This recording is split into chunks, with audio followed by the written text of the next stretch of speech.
Following big brother Daniel into the music business definitely gave Natasha Bedingfield a head start when it came to dealing with the rigours of the record industry. You know, he's always a phone call away, and I just, anytime there's anything that comes up, I just call him and I'm like, hey, how do I deal with this? And I mean, that's a great thing about being a younger sister. It happens your whole life. Not that she was riding on his coattails.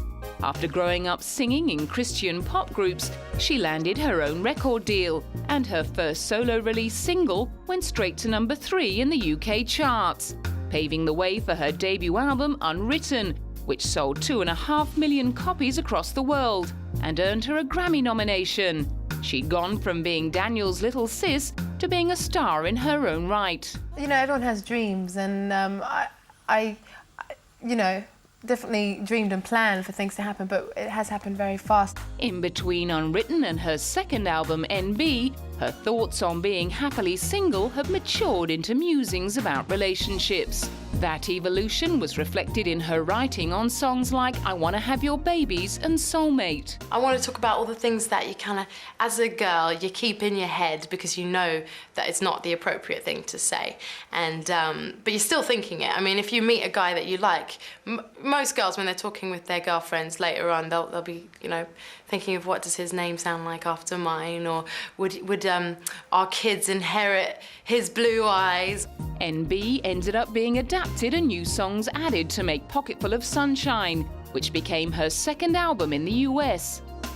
At the age of 26, after numerous romance rumours, she confessed her songwriting attentions were now fully focused on love. But this album is all about relationships and all about the kind of ups and downs that come with that. And I really have learned a lot. And actually I have a boyfriend right now, and it's going really, really well. And it's just like you learn so much about yourself through the person that you're with. By October 2008, she'd learned enough about herself to know that she wanted to marry Californian businessman and filmmaker Matt Robinson. And I'm just kind of reveling in the excitement of being newly engaged. I keep flashing my ring around all the time, and I've never been engaged before, and I'll never be engaged again. You know, I'm a big believer in like marriages forever, and it's very exciting.